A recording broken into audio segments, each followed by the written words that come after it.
Jason, I actually wanted to start with you because I think the most fun everybody had last season was finally exploring Voight's personal life. So, how fun, how rewarding was that for you? And can we expect to kind of continue that thread this season? Yes, but not in the same way. I think we will get even more deeply into Voight's personal life.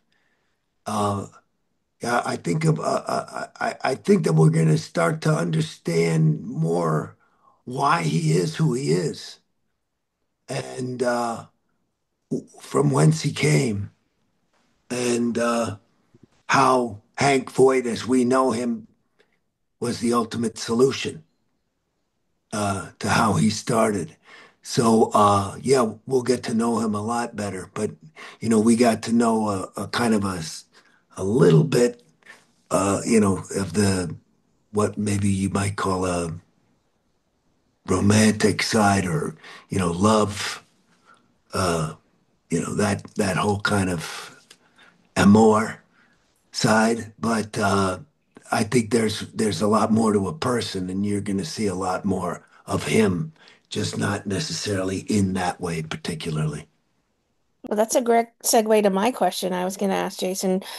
We can't help but wonder if Voight is going to fall back into that slightly sinister old ways of him, or if maybe the team can come together to bring out a more positive, lighter Voight this season. What can you tease on that? Well, that is always a distinct possibility, and he could go almost fully into the light, and then in a moment go into the depths of darkness. So I think that's part of what makes him interesting is that he's not predictable and that anything really is possible. And I think that's because he's willing to do anything to protect what he believes is worth protecting,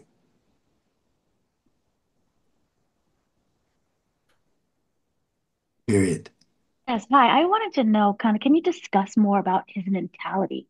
Will we find him relying more on his unit, or is he going to just continue and will be that lone wolf? I think that's a Gwen question. Oh, okay. Yeah, the interesting thing we wanted to look at this year was a bit of diving into why Voight is the way he is. And sort of one of the mini vehicles we're going to use to do that is introducing this new character to the unit. And I think what you'll see when we meet her and through the season is definitely that he does end up with a more of like a partnership, on the job than he's had in a while. And she ends up representing that, and they sort of are leaning on each other, but that's not necessarily always a good thing since they are pretty similar in a lot of ways. So we wanted to explore, yeah, to have some new relationships that would challenge him, but we'll also see that, he's challenging everyone in those relationships too. So yeah. Thank you. Hmm.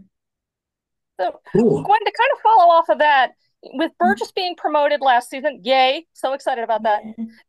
The person who's been the detective in the unit has always kind of played almost a deputy role to Voight, not only been a foil to him, but sort of helped to run the unit, whether it was Upton or Antonio. Are we going to see that with Kim, or how does she fit in professionally now that she's settled as a detective? Yeah. I think I really loved like the way that Marina's played it and the way that it's sort of morphed really naturally. I think we have to be really true to Burgess and sort of who she is and what she's coming in with. And she's been at this unit for so long when she's coming to this job as a detective. So I think she's doing it in her own way, which is leading without a whole lot of fanfare. I don't think she ever is announcing that she's in charge, but you can see it subtly that she's giving more orders, that Voight is having her run things, that he goes to her with a lot of the information first. So we're seeing her take up that mantle, but I think she's doing it in a very graceful and independent way that it doesn't look like anyone who's done it before them.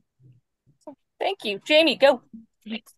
Well, Burgess and Ruzek are a married couple now. What was it like for you and the staff writing the dynamic of a newly married couple?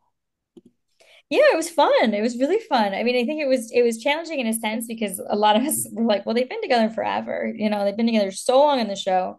But I think to both of them, being married is a very big thing, and they don't take that lightly. And so I liked the idea that it did change the relationship, but it just gave it more depth and a deeper foundation, and it ended up becoming more about their family unit, and what they wanted that to look like and what they want their future to look like.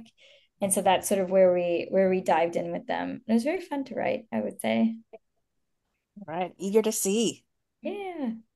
And then my question is kind of for both. When you have the addition of a new cast member, did you find that as the ability to kind of peel back more layers to existing characters, especially for Hank? Will that be a reflection of something or someone we haven't seen before within the Hank character?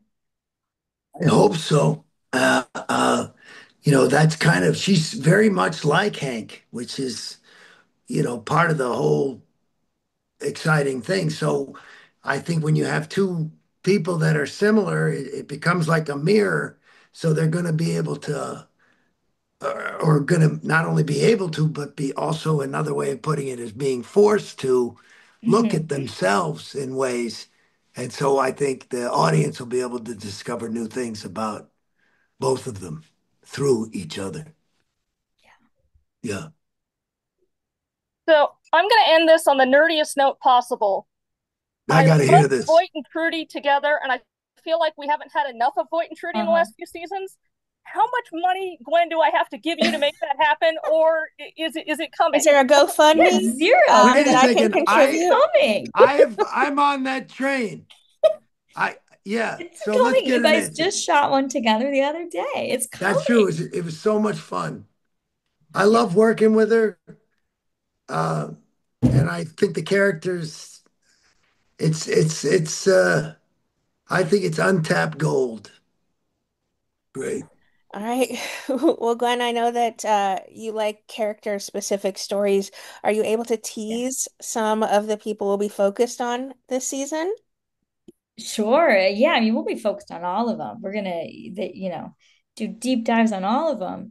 I can definitely tease a couple that we just finished, which are for Benny, for Torres's character. He's going through so much after the end of last season, and it really has sort of morphed into this crisis of faith, and he's struggling with religion, and he's struggling with that anchor. And there's one case in particular that hits really close to home. It's somebody he knows, and it's in his community. It's with, on his block. It's his mom is there with him when he realizes what's going on. And so it's a really, I thought it turned out beautifully. Jesse Salfer directed it for us. Benny was amazing in it. And that's a really great, like, it's small and it feels really intimate, and you really start to understand, I think, Benny's headspace and what he's been going through. And um yeah, how much losing that sort of, just that foundation and anchor of his faith, what that is doing to him in the present.